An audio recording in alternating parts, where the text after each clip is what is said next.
The bottle arrives on Tuesday morning, wrapped in tissue paper the color of autumn leaves, nestled in a wooden box that smells faintly of cedar and something else, perhaps the ghost of sawdust from whatever workshop assembled it. I set it on the kitchen counter beside the coffee maker, where the morning light catches the amber liquid through dark glass. And for a moment I simply stand there, my hands wrapped around the ceramic mug that has become as familiar as my own pulse, watching steam rise between my fingers like prayers I've forgotten how to pray. The label reads Macallan 18. Words embossed in gold that catch the light with each small movement of my hand. 18 years, the bottle declares, as if time itself could be distilled into something smooth and expensive, something worthy of a birthday that feels more like an ending than a beginning. The weight surprises me, not just the physical heft of glass and liquid, but something heavier, more complicated, settling in my chest like a stone dropped into still water. I turn the bottle slowly, feeling the cool smoothness against my palm, and notice how the morning light transforms the whiskey into liquid honey, or perhaps liquid gold, depending on the angle. There's a card tucked beneath the tissue paper, my name written in David's careful handwriting. The same careful handwriting that used to spell out Christmas lists and thank you notes I insisted he write to his grandmother, back when such things seemed to matter. Back when I believed that teaching him gratitude would make him grateful. Happy 67th, Mom. Thought you might enjoy something special. Love, David. The words are perfectly appropriate, perfectly thoughtful, perfectly empty. I read them twice, then set the card aside and returned to my coffee, to the familiar ritual of mourning that has sustained me through decades of mornings that felt more difficult than they should have. Outside the kitchen window, Mrs. Henderson's cat picks its way across the frost-covered lawn, each paw placed with deliberate care, and I find myself envying its certainty, its clear sense of direction and purpose. The coffee tastes the same as always, bitter with just enough cream to soften the edges, but something has shifted in the kitchen's atmosphere, some subtle change in the quality of light or air that I can't quite name. Perhaps it's the presence of the bottle, this expensive gesture that sits on my counter like a question I don't want to answer, or perhaps it's simply Tuesday morning arriving like all Tuesday mornings do, carrying with it the accumulated weight of all the Tuesday mornings that came before. I think about David as I sip my coffee, allowing his image to form slowly in my mind the way photographs used to develop in darkrooms, first as shadows and light, then gradually revealing details. His father's nose, my mother's stubborn chin, eyes that hold intelligence and something else, something I've never quite been able to identify. He's 43 now, successful in ways that can be measured and quantified. The corner office, the house in Westchester, the wife who coordinates charity galas and speaks in the careful, modulated tones of someone who has learned to manage expectations. The bottle catches my attention again as I rinse my mug, its presence somehow demanding acknowledgement even as I try to focus on the simple task at hand. 18 years. I calculate quickly. David would have been 25 when this whiskey began its slow transformation in Scottish oak, young enough still to call me twice a week, young enough to visit without checking his calendar first, young enough to bring girlfriends home for Sunday dinner, and sit in the kitchen afterwards, helping me dry dishes while he told me about his work, his hopes, his small daily victories and defeats. When did those phone calls become monthly check-ins? When did Sunday dinners become holiday obligations? I set the clean mug in the drainer, and wipe my hands on the dish towel my sister gave me last Christmas, the one with roosters that she thought would brighten up the kitchen, and try to remember the last time David and I had a conversation that lasted longer than 15 minutes, the last time he asked me a question that wasn't about my health or my finances, or whether I needed anything from the store. The whiskey bottle stands like a monument to something I can't quite name. Perhaps to the distance that has grown between us so gradually that I barely noticed it happening, like the way gray hair appears one strand at a time until suddenly you're looking at a stranger in the mirror.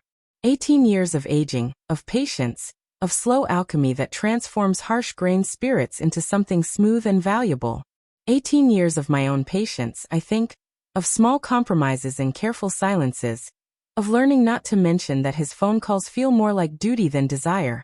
I walk to the front window and look out at the street where morning joggers pass in their bright synthetic clothing, their breath visible in small clouds that dissipate quickly in the cold air. The elementary school bus will come soon, filled with children whose backpacks are heavier than they should be, whose parents kiss them goodbye at doorways and watch them climb the steps with expressions I recognize from my own mothering years. That mixture of love and anxiety and hope that never quite fades. Even when the children grow into adults who send expensive whiskey instead of calling to say happy birthday. The bus appears at the corner, yellow and reassuring and exactly on time, and I watch it navigate the familiar route, stopping at each corner where small figures emerge from doorways like flowers blooming in fast forward. There's something comforting about this daily ritual. This evidence that life continues its patterns regardless of my personal disappointments or small revelations. The children climb aboard, the bus continues down the street, and I remain at my window with my cooling coffee, contemplating the gift that sits on my kitchen counter like a question I'm not sure I want to answer. David called last week to ask about my investment accounts, specifically the mutual fund his father left me, the one that's been growing steadily since Robert's death 3 years ago. He phrased it carefully, the way he phrases everything now. Just want to make sure you're being smart with your money, Mom. You know how these financial advisors can be. His concern sounded genuine, the way his concerns always sound genuine, and I found myself explaining my quarterly statements to him as if I were a child showing homework to a teacher, seeking approval for decisions I've been making successfully for longer than he's been alive. But there was something else in that conversation, something I couldn't identify at the time, but that returns to me now as I watch the last of the school bus disappear around the corner. A quality in his voice that reminded me of the tone he used to use when asking for money for school trips or new sneakers, that careful blend of affection and calculation that children perfect so naturally. Except he's not a child anymore, and the amounts he hints at needing are not for sneakers. The whiskey bottle seems to glow in the morning light, its amber contents catching and holding the sun like liquid memory. Macallan 18. I wonder how much it cost, this gesture that sits on my counter like a beautiful, expensive question mark. $200? 3? More? I wonder if David researched it carefully, reading reviews and consulting experts, or if he simply asked someone at the liquor store for something impressive for my mother's birthday. The same way he might ask a florist for something nice, without specifying what nice means or who might receive it. The thought arrives unbidden but with perfect clarity. This is not a gift chosen for me. This is a gift chosen to reflect well on the giver, to satisfy some internal requirement for appropriate gestures without requiring any actual knowledge of my preferences or personality. It's whiskey because whiskey is sophisticated, because it suggests depth and appreciation for fine things, because it's the sort of gift a successful son gives to a parent who has reached an age where sophistication is assumed to be the appropriate sentiment. But I don't drink whiskey. I never have. Not even when Robert was alive and kept a bottle of Jameson on the top shelf of the pantry for special occasions that rarely came. David knows this, or should know this, the same way he should know that I prefer tea to coffee in the afternoon, that I read mysteries rather than literary fiction, that I volunteer at the library every Thursday and have done so for 15 years. The realization settles over me like a chill, not sudden but gradual. The way awareness creeps in when you've been sitting in a draft without noticing. How many other gestures have been chosen not for me, but for the image they project? The expensive flowers on Mother's Day that arrived wilted from their cross-country journey, chosen from a website rather than a local florist who might have known which varieties last longest? The gift certificates to restaurants I would never choose for myself, restaurants with small portions and prices that make me uncomfortable? The yearly subscription to a magazine about home decorating. As if my 67-year-old tastes had suddenly shifted toward minimalist furniture and color-coordinated throw pillows? I carry my coffee to the living room and settle into the chair that has molded itself to my body over years of morning coffee and evening news, books read and letters written and phone calls endured. From here I can see the kitchen counter where the whiskey bottle stands in its pool of sunlight, and I realize that I'm avoiding it the way one avoids a difficult conversation or an unpleasant doctor's appointment. Not refusing to acknowledge it, exactly, but not ready to engage with what it represents. The phone rings at 9:30, and I consider not answering it, but habit and training override reluctance. It's Margaret from the library, calling to confirm that I'll be in on Thursday for the children's reading program. Of course, I tell her, cradling the receiver between my shoulder and ear while I straighten the magazines on the coffee table. Same as always. Wonderful. The kids always look forward to your reading. You have such a gift with them. A gift, I think, as we say our goodbyes. Strange how some gifts are recognized and valued while others are measured by their price tags. The children at the library listen to my stories with complete attention.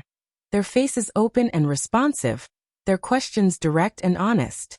When little Emma asks why the princess in the story makes such bad choices, she expects a real answer, not a deflection or a platitude. When Marcus wants to know if the dragon is really mean or just misunderstood, he's genuinely curious about the answer, not asking because he thinks he should show interest. The contrast feels sharp this morning, highlighted by the expensive bottle on my counter and the careful emptiness of David's note. When did my relationship with my son become so polite, so performative? When did his gestures become obligations to be discharged rather than expressions of genuine affection? I think about the last time he visited, 2 months ago, for what he called a family dinner, but which felt more like a business meeting. He arrived precisely on time, brought wine that remained largely untouched, and spent most of the meal checking his phone for what he described as urgent emails that couldn't wait until Monday. His wife, Sarah, made appropriate comments about the food and asked appropriate questions about my health and my activities, but there was something rehearsed about her interest, as if she had prepared conversation topics in advance the way one might prepare for a job interview.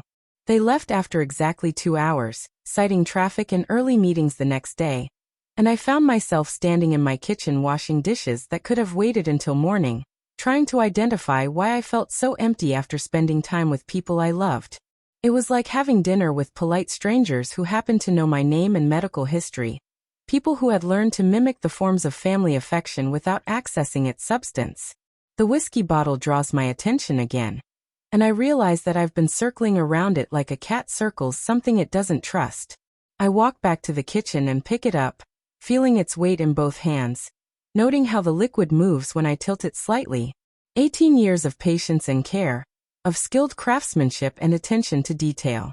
Someone in Scotland took pride in creating this, monitored its progress, made decisions about timing and temperature, and the subtle alchemy that transforms raw ingredients into something complex and valuable.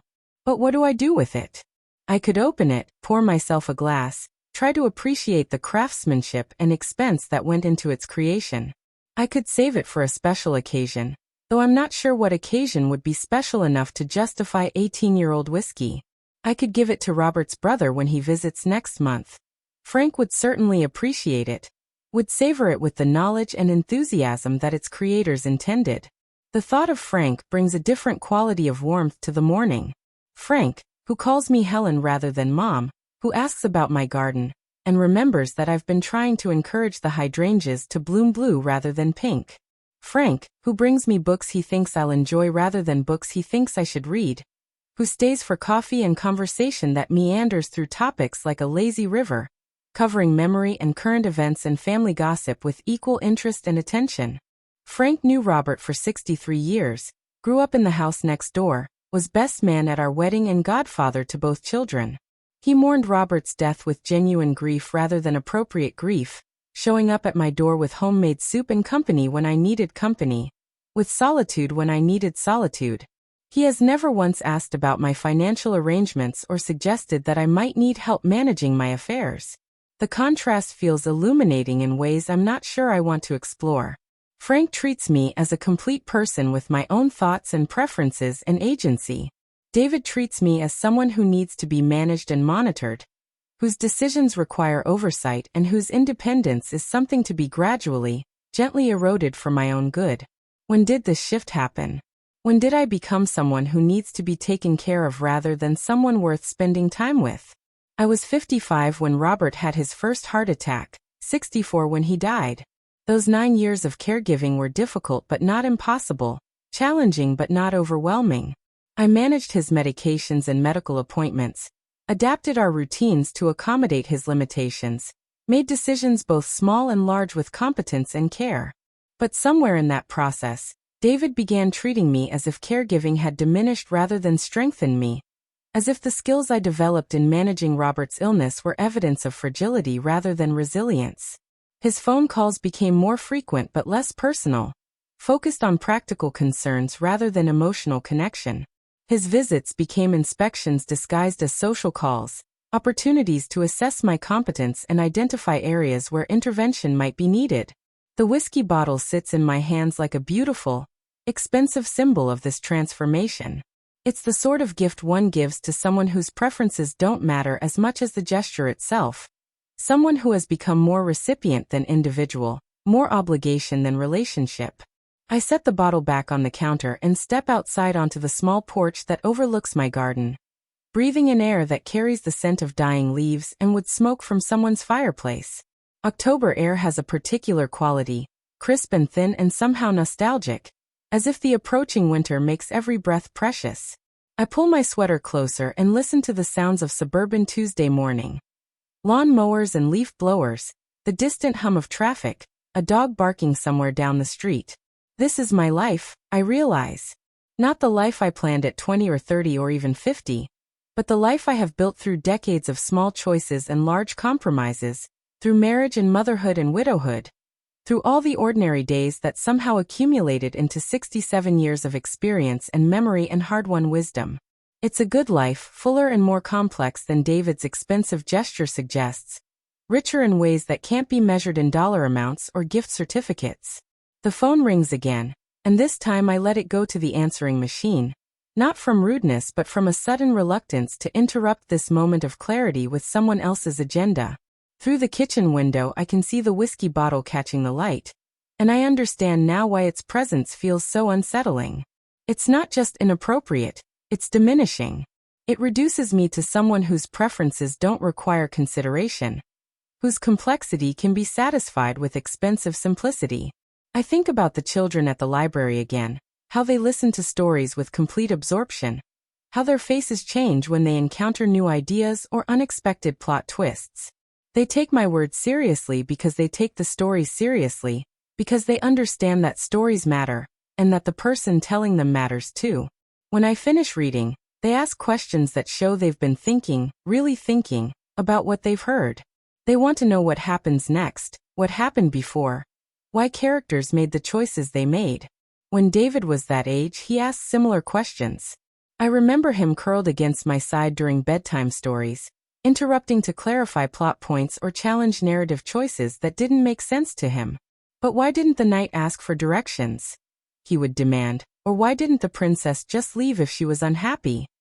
His questions were sharp and genuine, arising from real engagement with the story and real curiosity about human motivation. What happened to that curiosity? When did his questions about my life become purely practical, focused on health and safety and financial security, rather than thoughts and feelings, and the small daily experiences that shape a person's existence? When did I become someone to be monitored rather than someone to be known? The sun has moved higher now, and the light in the kitchen has shifted from golden to white, making the whiskey bottle appear less romantic and more stark. I go back inside and stand at the counter, looking at David's gift with what feels like new eyes. It's beautiful, certainly, and expensive, and chosen with care. But care for whom? Care for his image as a thoughtful son? Care for his sense of having fulfilled his obligations? Or care for me as an individual with specific preferences and a complex inner life? I think about the last birthday gift that truly delighted me, that showed evidence of someone paying attention to who I am rather than who they think I should be. It was from my daughter, Lisa, 3 years ago. A small ceramic bird feeder designed to hang outside the kitchen window, painted in blues and greens that complemented the morning glories I had been training up the fence. She had noticed that I enjoyed watching the birds while I did dishes, had remembered my comment about wishing they would come closer to the house.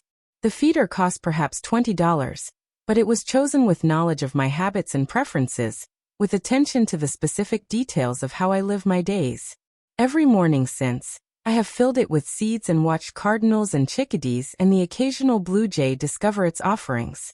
Lisa calls occasionally to ask if the birds are still coming, if I've seen any new species, whether the squirrels have figured out how to reach it. Her questions arise from genuine interest in my experiences, from curiosity about the small joys that shape my daily existence. The contrast with David's gift feels even sharper now. 18-year-old whiskey for someone who doesn't drink whiskey. Chosen perhaps from a list of appropriate gifts for senior parents, rather than from knowledge of who I actually am. It's the sort of present that satisfies the giver's need to give something impressive without requiring any actual understanding of the recipient's personality or preferences. I pour myself another cup of coffee and sit at the kitchen table, where I can see both the whiskey bottle and the bird feeder outside the window. A chickadee lands on the feeder, selects a sunflower seed, and flies away to crack it open in privacy. Another bird arrives, then another, and I watch their efficient choreography. The way they wait their turns without apparent conflict, the way they understand their place in the small ecosystem I have created for them. Is this what getting older means? Becoming someone whose ecosystem other people want to manage and control, whose preferences matter less than their caretaker's sense of appropriate care. The thought brings a familiar tightness to my chest, not quite anger but something related to anger, something that has been building slowly over months and years of small diminishments. David's last phone call returns to my memory with uncomfortable clarity. Not the surface conversation about investment accounts, but the subtext I had tried not to acknowledge at the time. His questions hadn't been purely informational. They had been exploratory, designed to assess my competence and identify potential vulnerabilities. His concern about financial advisors hadn't been abstract. It had been specific, focused on whether I was making decisions he considered appropriate. "Maybe I should come up next weekend," he had said near the end of the call. "We could go over your portfolio together, make sure everything's organized properly." I had deflected the suggestion, saying I was busy with library commitments and garden preparations for winter, but I could hear the disappointment in his voice, the subtle implication that my priorities were somehow misaligned. Library commitments and garden preparations were not serious adult concerns. Financial portfolio review was serious, adult, worthy of his attention and expertise. But my library commitments connect me to children who value what I have to offer, who listen to my stories with genuine interest and respond with honest questions. My garden preparations connect me to the natural world, to the satisfying cycle of seasons and growth and renewal that continues regardless of human intervention. These activities feed something in me that quarterly investment reviews cannot touch, something David doesn't seem to recognize or value. The whiskey bottle catches the light again, and I realize that I have been thinking of it as David's gift, but perhaps it's more accurate to think of it as David's solution. A solution to the problem of having a mother who requires birthday acknowledgement, who exists in his life as an obligation to be managed rather than a person to be known. Expensive whiskey solves multiple problems at once. It's appropriate, impressive, and requires no knowledge of my actual preferences or personality. It's efficient, like everything else in David's carefully organized life. I think about efficiency and its relationship to love, about the ways that managing people differs from caring for them.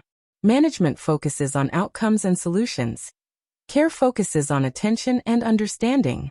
David manages me the way he probably manages his employees or his household budget, with competent attention to practical concerns and little interest in the emotional or spiritual dimensions of the relationship. When Robert was dying, David visited regularly and helped with practical arrangements, coordinating with doctors and insurance companies, researching care options and medical equipment. His assistance was invaluable, and I was grateful for his competence and organization. But I realize now that even during that difficult time, his focus was on solving problems rather than providing comfort, on managing the situation rather than connecting with the experience of loss and grief and gradual letting go. Frank, by contrast, sat with me during the long nights when Robert couldn't sleep, when pain and medication made him restless and confused. Frank didn't try to solve anything or manage anything. He simply offered presence and attention, the gift of not being alone with difficulty. He listened to my fears and frustrations without trying to fix them, acknowledged the complexity of caring for someone you love while watching them diminish. The difference between management and care seems crucial this morning, highlighted by the expensive bottle on my counter and the memories it has stirred up. David manages our relationship. Frank cares about it. David solves problems. Frank shares experiences. David gives gifts that reflect well on him. Frank gives attention that nourishes the recipient. A car door slams in the driveway, and I look out to see Frank's old Honda pulling up behind my car. Tuesday morning. I had forgotten that he promised to help me move the patio furniture into the garage before the weather turns cold. He emerges from the car carrying a cardboard tray with 2 coffee cups, and I realize that he has brought coffee from the bakery downtown. The kind with real cream and the slight sweetness that comes from beans roasted properly rather than burned. "Morning, Helen," he calls as he approaches the front door, and there's something in his voice that speaks of genuine pleasure in the encounter, of looking forward to spending time together rather than fulfilling an obligation. "Thought you might enjoy some decent coffee for once." I open the door before he can knock, and he hands me one of the cups with a smile that reaches his eyes. "Happy birthday, by the way. Lisa mentioned it when she called last week." "Thank you." I accept the coffee gratefully, inhaling the rich aroma that puts my home-brewed version to shame. "You didn't need to remember." Of course I needed to remember. It's not every day someone I care about turns 67. Someone I care about. The phrase settles into the morning air like a blessing, simple and direct and entirely without calculation. Frank cares about me. Not about managing me or improving me or solving problems related to me, but about me as a person whose birthday matters because I matter to him. We walk through the house to the back porch where the patio furniture waits under a light coating of dew. Frank sets down his coffee and examines the pieces with the same attention he brings to everything, assessing weight and size and the best approach to the task ahead. "That's quite a bottle of whiskey in your kitchen," he says casually, lifting one end of the glass-top table. "Special occasion?" "Birthday gift from David." I take the other end of the table, and we maneuver it through the door into the garage. Macallan 18. Impressive. Frank's tone is carefully neutral, but I catch something in his expression, a slight tightening around his eyes that suggests he has drawn the same conclusions I have been circling around all morning. Very expensive. We work in companionable silence for several minutes, moving chairs and small tables, stacking cushions on the shelves Robert built along the garage wall. Frank works with the same steady competence he brings to everything, but without the sense of efficiency above all that characterizes David's assistants. He's present in the task rather than rushing through it, available for conversation if I want to talk, comfortable with quiet if I don't. When we finish, he dusts off his hands and looks at me with the directness that has always characterized our friendship. "Want to talk about it?" "About what?" "About why you look like someone gave you a beautiful gift that you can't quite figure out how to feel about." His perception doesn't surprise me. Frank has always been observant about emotional undercurrents, always willing to acknowledge complexity rather than settling for surface explanations. But his question opens something in me that I hadn't realized was closed, some door I had been keeping carefully locked. "I don't drink whiskey," I say simply. "I know." He leans against the workbench where Robert used to sort screws and organize tools, crossing his arms in a gesture that suggests patience and attention. "David knows too, doesn't he? He should know." I pick up a loose screw from the workbench and roll it between my fingers, feeling its threads catch the light. We've shared enough meals, enough conversations. I should be more than a generic, elderly mother to him. Frank nods slowly, understanding filling his expression. "But expensive whiskey is what successful sons give to elderly mothers. It's appropriate. It shows good judgment and financial capability. It shows something." I set down the screw and look at Frank, grateful for his willingness to see the situation clearly rather than making excuses or offering empty reassurance. "I'm not sure it shows knowledge or affection." "No," he agrees. "I don't think it does." We walk back to the house, carrying our coffee cups and the satisfaction of a job completed without urgency or stress. In the kitchen, the whiskey bottle stands exactly where I left it, its amber contents unchanged but somehow diminished by the conversation we've just had, by Frank's ability to name what I had been reluctant to acknowledge. "What will you do with it?" Frank asks, settling into the chair across from me at the kitchen table. "I don't know yet." I sip the bakery coffee and let its richness coat my tongue, appreciating the way Frank has chosen something I will genuinely enjoy rather than something that projects the appropriate image. "What would you do with 18-year-old whiskey I couldn't appreciate?" He considers the question seriously, without rushing toward an answer. "I suppose I'd find someone who could appreciate it properly. Someone who would understand what went into making it. who would savor it the way its creators intended. That makes sense. I look at the bottle again, seeing it now as something beautiful that deserves better than my kitchen counter, something valuable that should go to someone who can recognize its worth. Would you be interested in it? When you visit at Christmas, maybe? Frank's face lights up with genuine pleasure, the expression of someone who has been offered something he can truly value. Helen, that's incredibly generous. Are you sure? I'm sure. The decision feels right in a way that David's gift never did, satisfying some deep need for things to find their proper place in the world. It should go to someone who will appreciate it. I will treasure it, Frank says, and I know he means it literally. He will open it on a special occasion. We'll pour it carefully into proper glasses. We'll savor its complexity with the attention and knowledge that 18 years of craftsmanship deserves. He will appreciate not just the whiskey but the gesture, the trust implicit in giving someone something valuable. We sit in comfortable quiet for several minutes, drinking our coffee and watching birds visit the feeder outside the window. The morning has taken on a different quality now, less weighted with unnamed tensions, more open to possibilities I hadn't considered when I first unwrapped David's gift. Lisa called yesterday. I mention, remembering the conversation that feels both recent and distant. She's coming for Thanksgiving, bringing the boys. That'll be wonderful. How old are they now? 8 and 10. Still young enough to enjoy stories, still curious about everything. I smile, thinking of my grandson's endless questions and genuine interest in the world around them. They remind me of David at that age, before he got so serious about everything. Frank nods knowingly. Success can be a burden sometimes. All those responsibilities, all that pressure to maintain appearances and make the right decisions. His words offer a perspective I hadn't considered, a way of understanding David's behavior that doesn't require me to take it personally. Perhaps his need to manage me stems not from lack of affection, but from anxiety about his role as successful son, from pressure to demonstrate competence in all areas of his life, including family relationships. Maybe, I say, though I'm not entirely convinced. But Lisa is successful too, and she doesn't seem to need to manage me. Different kinds of success maybe, different ways of measuring worth.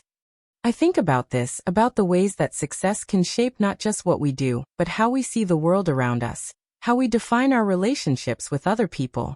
David measures success in terms of control and efficiency, problems solved and risks minimized. Lisa measures it differently, in terms of connection and understanding, experiences shared and attention offered. Both approaches have value, but only one of them nourishes relationships. Only one of them treats other people as complete individuals rather than problems to be managed or obligations to be discharged. The front doorbell rings, interrupting my thoughts. I'm not expecting anyone, and Frank raises his eyebrows questioningly as I go to answer it. Through the front window I can see a delivery truck in the driveway, and my heart sinks slightly as I realize what this probably means. The delivery driver hands me a large box wrapped in silver paper with an elaborate bow, along with a clipboard to sign. Special delivery, he says cheerfully. Someone's birthday, I'm guessing? I sign for the package and carry it inside, setting it on the coffee table where Frank can see the expensive wrapping and professional presentation. The card attached to the bow is from David and Sarah, and I open it with growing reluctance. Hope you're having a wonderful birthday, Mom. This should help make your house more comfortable for the winter months. Love and best wishes, David and Sarah. Frank reads the card over my shoulder and makes a small sound that might be sympathy or understanding. Together we unwrap the package to reveal an elaborate space heater designed to look like a traditional fireplace, complete with artificial flames and remote control operation. The box displays images of elderly people looking grateful and comfortable, surrounded by the warm glow of simulated fire. It's very thoughtful, Frank says carefully, and I can hear him working to find something positive to say about a gift that so clearly categorizes me as someone whose primary concern is staying warm and safe. It's very practical. I agree, though practical feels like another way of saying impersonal, another way of reducing me to someone whose needs can be met with products designed for my demographic. I think about my actual heating situation, about the efficient furnace Robert installed 5 years ago, about the wood-burning fireplace I use on cold evenings, because I enjoy the ritual of building fires and the particular quality of warmth that comes from real flames. I think about David's assumption that I need supplemental heat, that my house is inadequate to keep me comfortable, that my independence requires technological assistance. He's worried about you, Frank observes, settling back into his chair. Both gifts suggest someone who sees problems that need solving. What problems? The question comes out sharper than I intended, but I don't apologize for the edge in my voice. My house is warm, my finances are stable, my health is good. What exactly needs solving? Frank spreads his hands in a gesture that suggests he's on my side in this analysis. Maybe the problem isn't yours to solve. Maybe the problem is his anxiety about having a mother who lives independently, who makes her own decisions, who might encounter difficulties he can't prevent or control. His words illuminate something I've been feeling but haven't been able to articulate. The sense that David's gifts and concerns aren't really about me at all, but about his own discomfort with uncertainty, his need to feel that he's managing all potential risks in his world, including the risk of having a mother who might face challenges without his oversight. So the whiskey and the heater aren't gifts, I say slowly, working through the implications. They're solutions to problems that exist primarily in his imagination. Or solutions to his anxiety about problems that might exist someday. Frank sips his coffee thoughtfully. Either way, they're more about him than about you.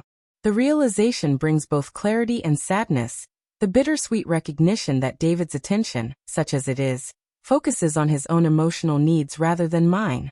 He gives gifts that make him feel like a good son rather than gifts that make me feel known and valued. He addresses concerns that help him sleep at night rather than concerns that actually impact my daily life. I look at the space heater in its expensive packaging, at the whiskey bottle on my kitchen counter, at the accumulated evidence of a relationship based more on David's idea of what I need than on any real understanding of who I am. The pattern extends beyond birthday gifts, I realize. His phone calls focus on topics that reassure him rather than topics that interest me. His visits are structured around his schedule and his agenda rather than my preferences or desires. I think, I say carefully, that I've been enabling this. Frank raises his eyebrows. How so? By being grateful for inappropriate attention instead of asking for appropriate attention. By accepting his version of what I need instead of expressing what I actually want. By treating his anxiety about my independence as if it were legitimate concern rather than, what's the word? Projection. That sounds right. Frank leans forward slightly, his attention focused and encouraging. What would appropriate attention look like? The question surprises me with its directness and its assumption that I have the right to preferences, that my desires matter in the equation of our relationship. I consider it seriously, allowing myself to imagine a different dynamic between David and me, conversations that go both ways. I say eventually. Questions about my thoughts and experiences, not just my health and safety. Interest in what I'm reading, what I'm doing at the library, how the garden is growing. Visits that feel like time spent together rather than inspections to assess my competence. Frank nods encouragingly. And gifts that show he's paying attention to who you actually are. Exactly. The word comes out with more force than I expected, carrying months of accumulated frustration and disappointment. Gifts chosen because he noticed something I mentioned, or remembered something I enjoyed, or wanted to support something I care about. I think about Lisa's bird feeder again, about how it demonstrates not just thoughtfulness but attention. Attention to my daily routines, my small pleasures, the particular way I inhabit my own life. That kind of attention requires time and interest and genuine curiosity about another person's inner world. It can't be purchased or delegated or efficiently managed. The children at the library give me that kind of attention. I continue, surprised by this connection but recognizing its truth as soon as I speak it. They listen to the stories I read with complete focus. They ask questions that show they're thinking about the characters and plot, really engaging with what they've heard. They remember details from previous weeks, build on conversations we've had before. Because they're curious about you as a person, not just as a service provider. Yes. I stand up and walk to the kitchen window, looking out at the bird feeder where a small flock of goldfinches has gathered. their winter plumage muted but still bright against the gray October sky. They see me as someone with stories worth hearing, opinions worth considering, experiences worth sharing. Frank joins me at the window, and we watch the birds in comfortable silence. There's something peaceful about their efficient movements, their clear sense of purpose and place in the world. They know what they need and take it without apology, move on when they're satisfied, return when hunger calls them back. Maybe it's time to be more like the birds, Frank says quietly, and I understand that he's thinking along similar lines. Clear about what you need, direct in taking it, willing to move away from things that don't nourish you. The suggestion feels both obvious and radical, simple in theory but complex in practice. How does one change the fundamental dynamic of a 43-year relationship? How does one teach an adult child to see their parent as a person rather than a problem to be managed? I don't think I can change David, I say slowly. But maybe I can change how I respond to David. What would that look like? I consider this question while watching a blue jay chase smaller birds away from the feeder, claiming territorial rights through size and aggression rather than patience or cooperation. The jay gets what it wants in the short term, but the smaller birds return as soon as it leaves, their need for sustenance stronger than their fear of conflict. Maybe it would look like honesty, I say finally, about what his gifts actually communicate, about what I need from our relationship, about the difference between being managed and being loved. The words feel dangerous as soon as I speak them, carrying implications I'm not sure I'm ready to face. Honesty would require me to risk David's disapproval, to potentially damage a relationship that, however flawed, still connects me to my son and daughter-in-law, and the possibility of deeper connection with my grandchildren. But dishonesty, the continued acceptance of inappropriate gifts and surface conversations, guarantees the continuation of a relationship that feeds neither of us, that reduces both David and me to smaller versions of ourselves. That sounds scary, Frank observes, and I'm grateful for his willingness to acknowledge the emotional complexity of the situation rather than offering easy reassurance. It is scary. What if he decides I'm too difficult, too demanding? What if asking for real attention drives him away completely? Frank turns from the window to look at me directly. Helen, what if it doesn't? What if he's just as unsatisfied with the current dynamic as you are, but doesn't know how to change it? What if he's been giving you what he thinks you want instead of asking what you actually want? The possibility hadn't occurred to me, but it opens new territory in my understanding of our relationship. Perhaps David's gifts reflect not indifference but uncertainty, not calculation but anxiety about doing the right thing when he doesn't understand what the right thing might be. Perhaps he gives whiskey and space heaters because he genuinely wants to please me, but has lost touch with who I am beyond his abstract category of elderly mother. How would I find out? I ask. By telling him what you've been telling me this morning. By being specific about what would make you feel known and valued. By giving him the chance to respond to the actual you rather than his assumptions about you. The front door opens, interrupting our conversation, and I hear familiar voices in the hallway, David's careful pronunciation and Sarah's practiced cheerfulness, both carrying the particular quality they take on when they're making an effort to be pleasant. Mom, David calls. Are you home? In the kitchen, I reply, and Frank raises his eyebrows questioningly. I nod slightly, understanding his unspoken question about whether he should stay or leave, and grateful when he settles back into his chair. His presence will provide both witness and support for whatever conversation is about to unfold.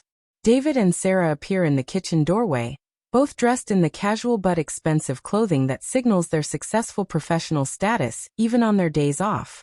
David carries a small gift bag, and Sarah holds a bouquet of flowers. More birthday gestures, I realize, more opportunities to demonstrate appropriate son and daughter-in-law behavior. Happy birthday, Mom, David says, leaning down to kiss my cheek with the careful affection of someone fulfilling an obligation. I see you got our gifts. Yes, thank you. Very thoughtful.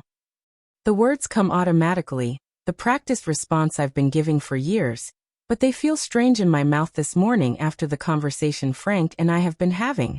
Sarah arranges the flowers in a vase she retrieves from the cabinet, and I notice that they're the same expensive, impersonal blooms that arrive every Mother's Day and birthday, roses and lilies chosen for their impressive appearance rather than their fragrance or particular beauty.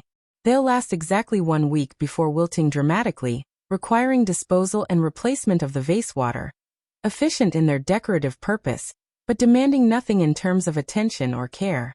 Frank, David acknowledges with the polite nod he gives to people he recognizes, but doesn't particularly want to engage with. Nice to see you. You too, David. Sarah. Frank's tone is equally polite but warmer, carrying genuine interest in their well-being. How are the kids? Growing too fast, Sarah replies with the standard parent response.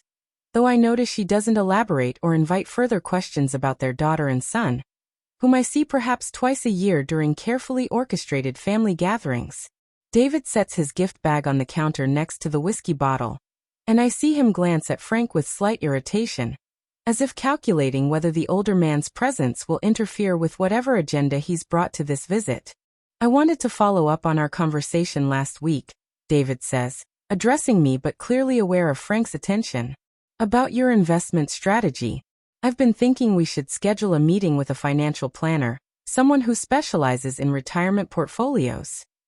There it is, the real purpose of this birthday visit, dressed up as family celebration but focused on David's need to manage what he perceives as my financial vulnerability. I feel Frank's attention sharpen beside me, his quiet presence suddenly protective in a way that makes David's suggestion feel more intrusive than helpful. I'm quite satisfied with my current financial advisor, I say carefully. She's been managing my accounts since your father died, and the returns have been excellent. But Mom, you need someone who understands the specific challenges facing women your age. Someone who can help you plan for potential long-term care needs, health emergencies, that sort of thing. The phrase women your age hits me like a small slap, reducing me to a demographic category rather than acknowledging me as an individual with specific circumstances and preferences.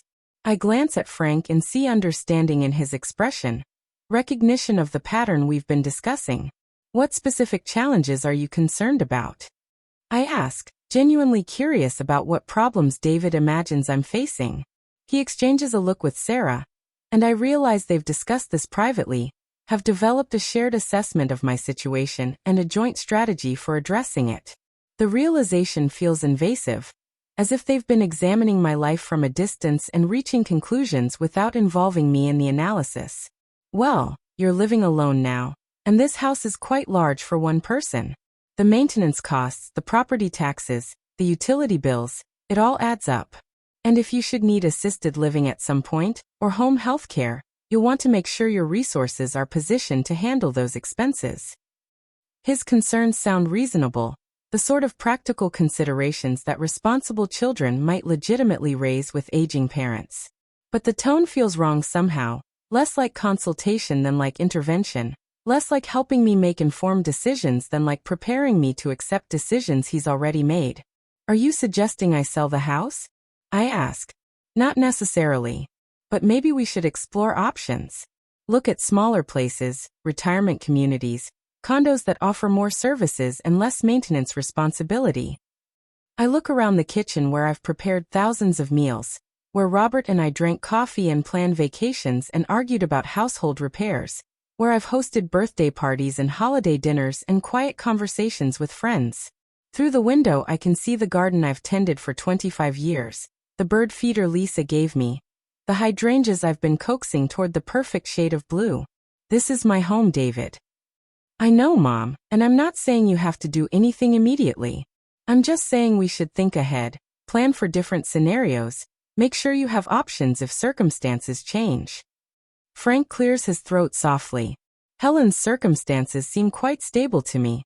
She's healthy, active, financially secure, deeply connected to her community.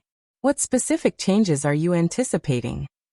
David's jaw tightens slightly at Frank's intervention, and I realize that my brother-in-law's presence genuinely annoys him. Not because Frank is inappropriate or intrusive, but because Frank treats me as an incompetent adult rather than a problem to be solved. With respect, Frank, I'm talking about long-term planning that takes into account statistical realities about aging, healthcare costs, the likelihood of needing assistance with daily activities.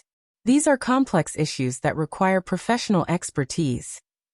Statistical realities, I repeat, and the phrase feels cold in my mouth, reducing my future to probability calculations rather than possibilities to be explored and choices to be made. Are you planning my decline, David? The question comes out sharper than I intended, but I don't apologize for the edge in my voice. There's something presumptuous about his approach that goes beyond practical concern into territory that feels controlling and dismissive. Sarah steps forward smoothly, her voice taking on the soothing tone she uses to manage difficult situations. Helen, we're just trying to be proactive. David worries about you living alone, especially during the winter months. We all want to make sure you're safe and comfortable. I am safe and comfortable, I say firmly. I have good neighbors, a reliable car, excellent health care, friends who check on me regularly. I volunteer at the library, I maintain my garden, I manage my own finances competently. What exactly about this situation requires intervention?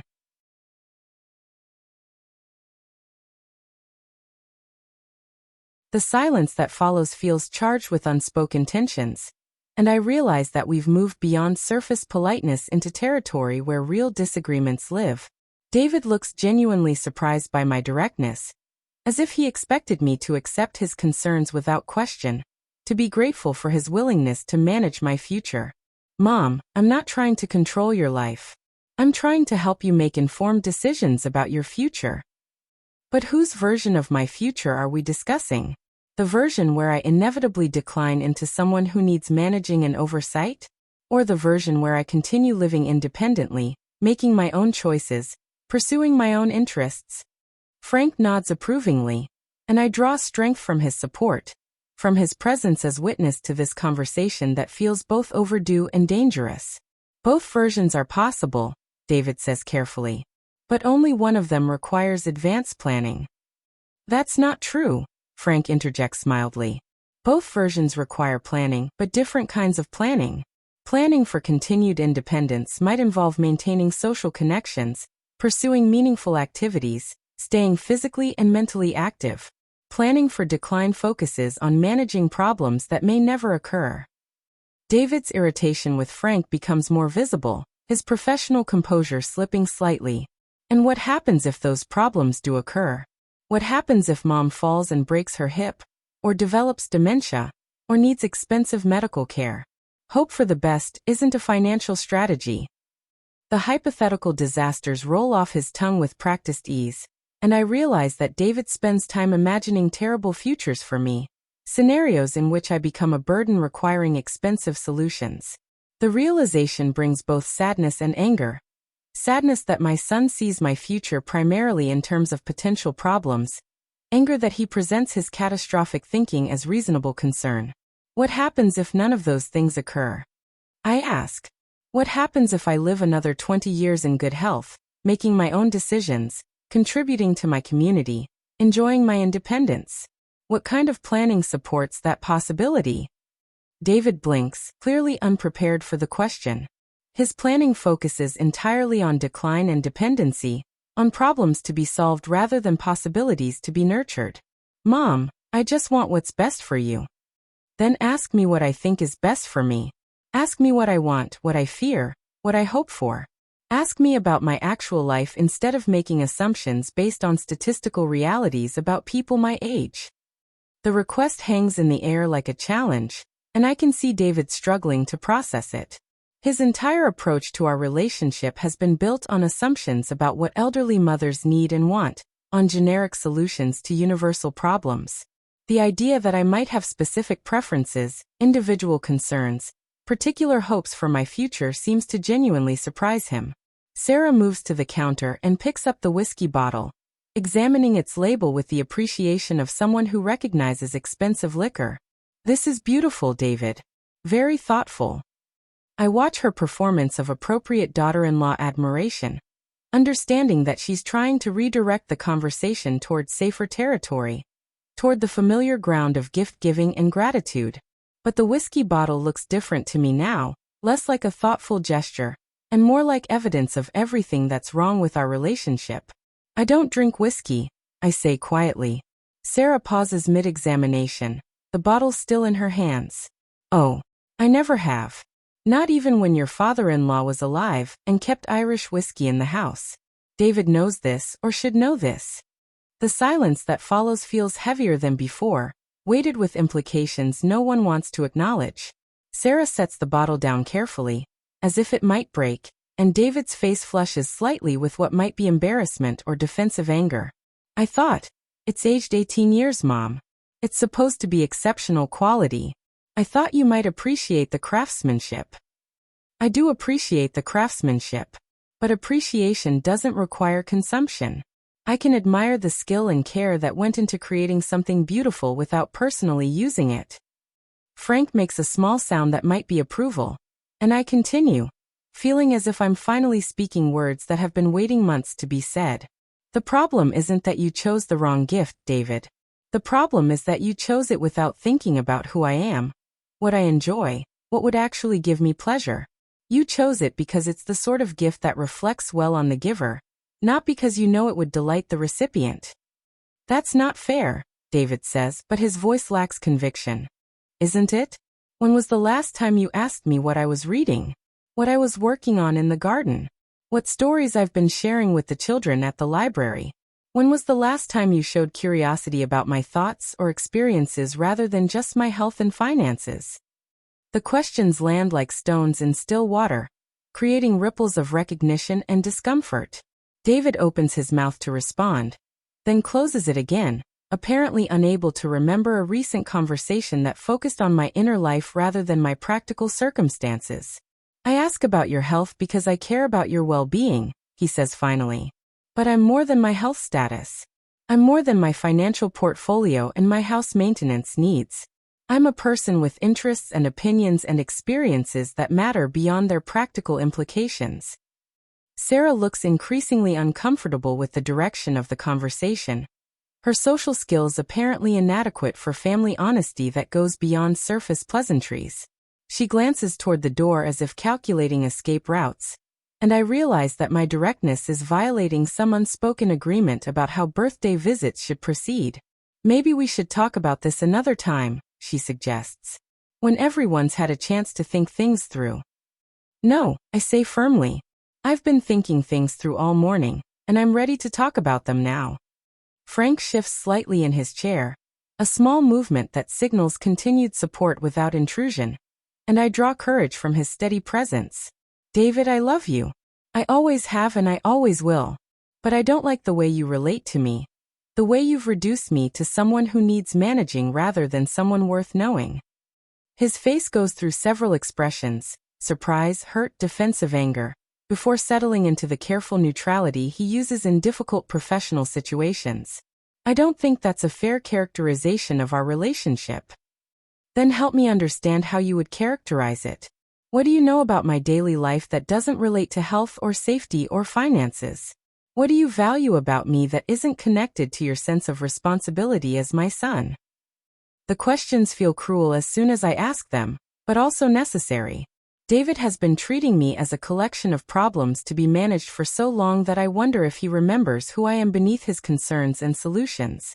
He struggles visibly with the questions, and I can see him trying to formulate an answer that will satisfy both his need to defend himself and his growing recognition that my criticisms contain uncomfortable truth.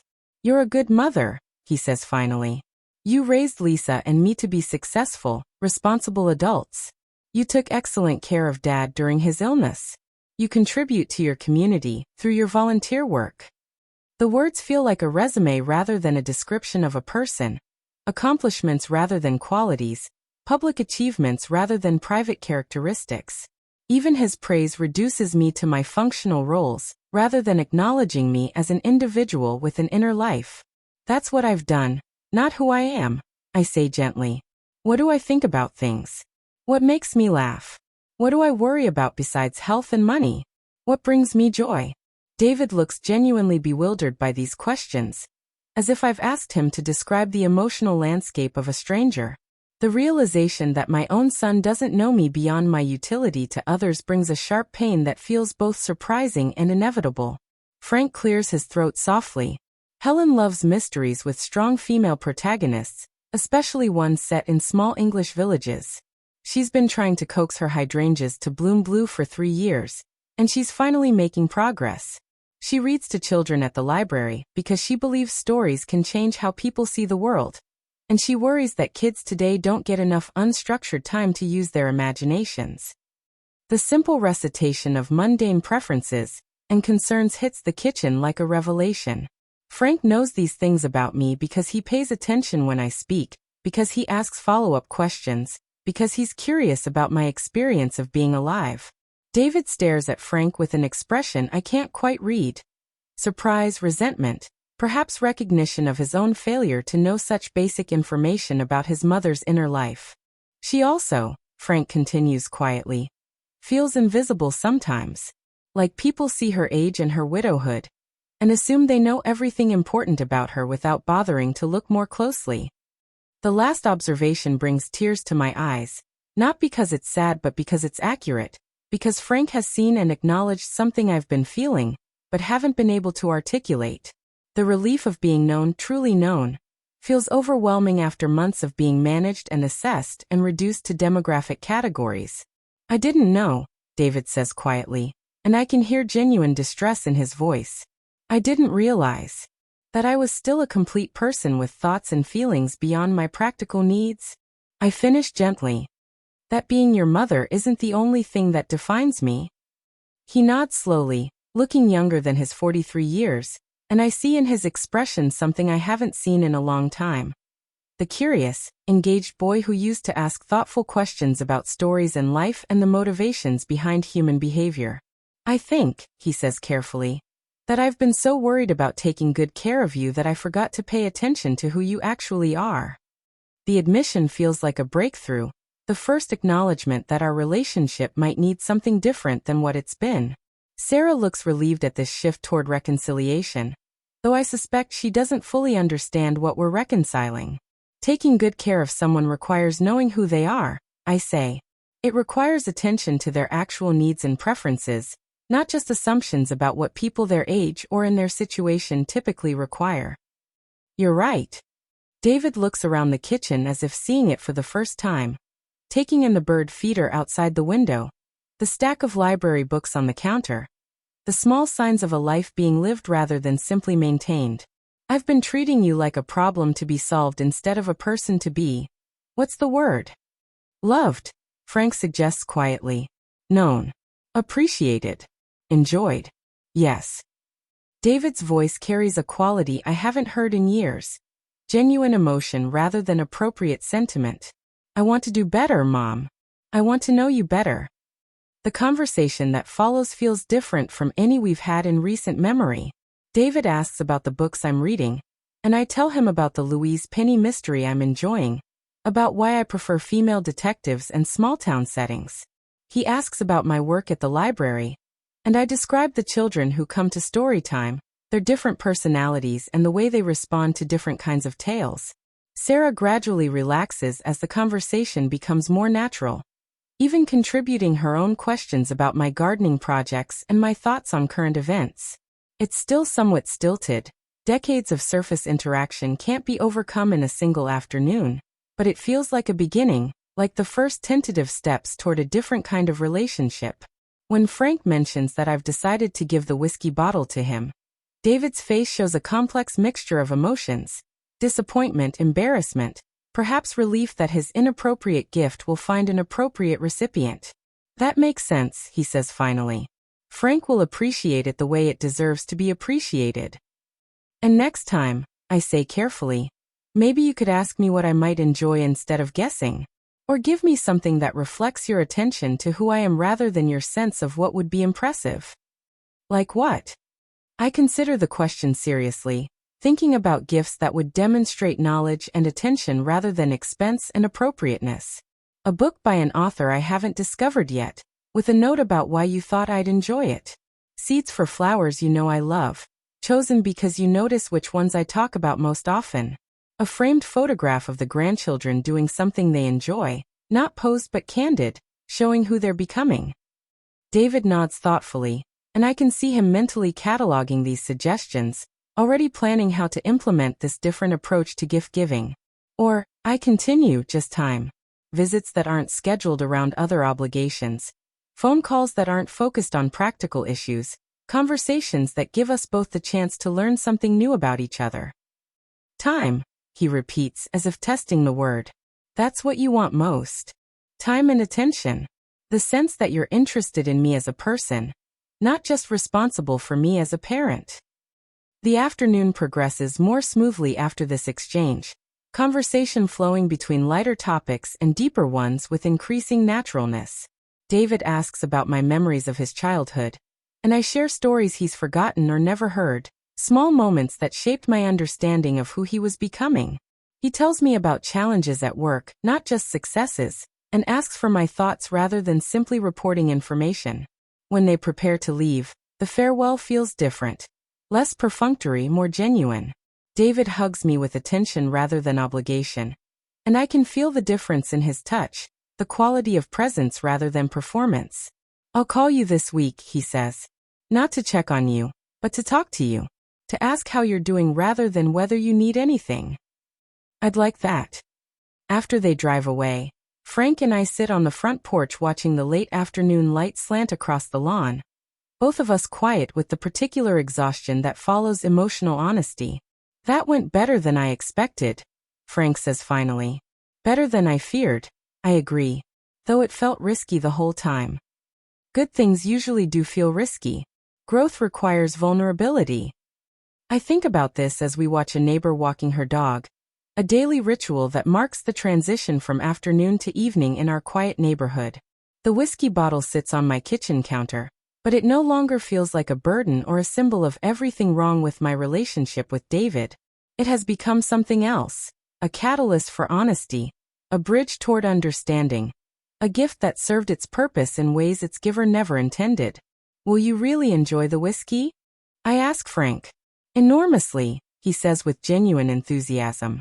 I'll save it for Christmas Eve, open it after dinner when we're all sitting around feeling grateful for family and friendship.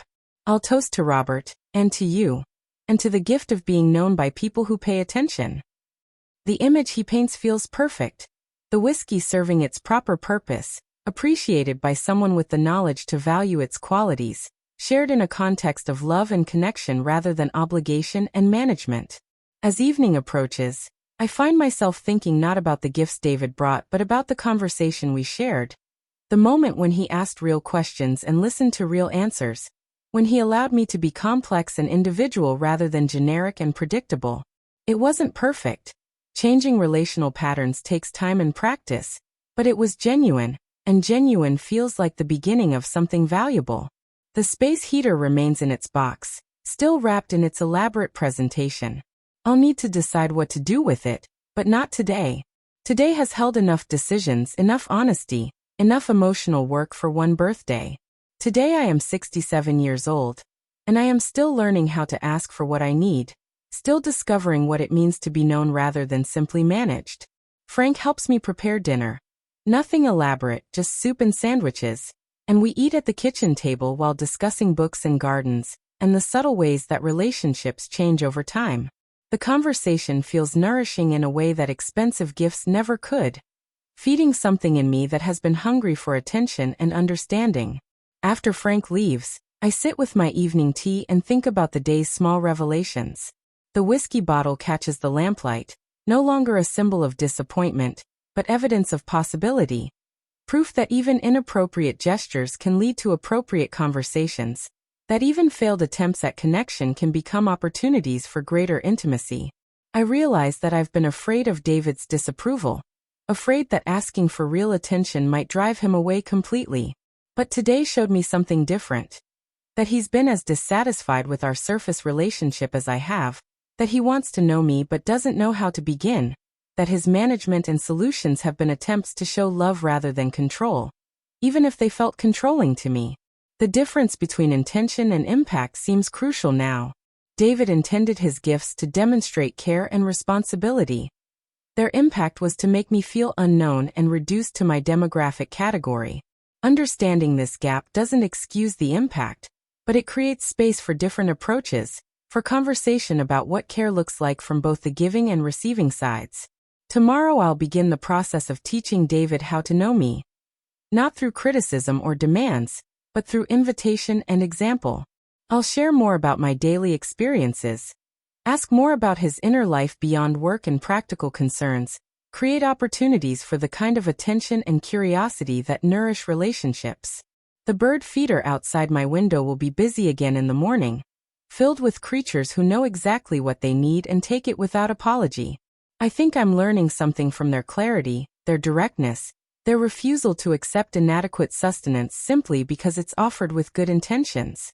67 years old, and still learning, still growing, still discovering that it's possible to disappoint people who have taken your compliance for granted, that it's possible to ask for better treatment without destroying relationships, that it's possible to be both loving and honest, both grateful and demanding. The whiskey bottle sits on my counter like a promise, not of the smooth warmth it contains, but of the smoother conversations it has made possible, the warmer connection it has helped create between a mother and son who lost track of each other somewhere in the careful choreography of adult responsibility. I raise my teacup in a small toast to the day's small victories, to the courage required for family honesty, to the possibility that love can learn new forms even after 43 years of practice. The tea tastes the same as always, but I am different, clearer about my own worth, more confident in my right to be known rather than simply managed, more hopeful about the relationships that matter most. Outside, the October evening settles over the neighborhood with its familiar sounds and scents, and I am grateful to be here, in my own home, surrounded by the life I have built through decades of choices both large and small. Tomorrow will bring new opportunities for connection and understanding, new chances to practice asking for what I need and offering what others need in return.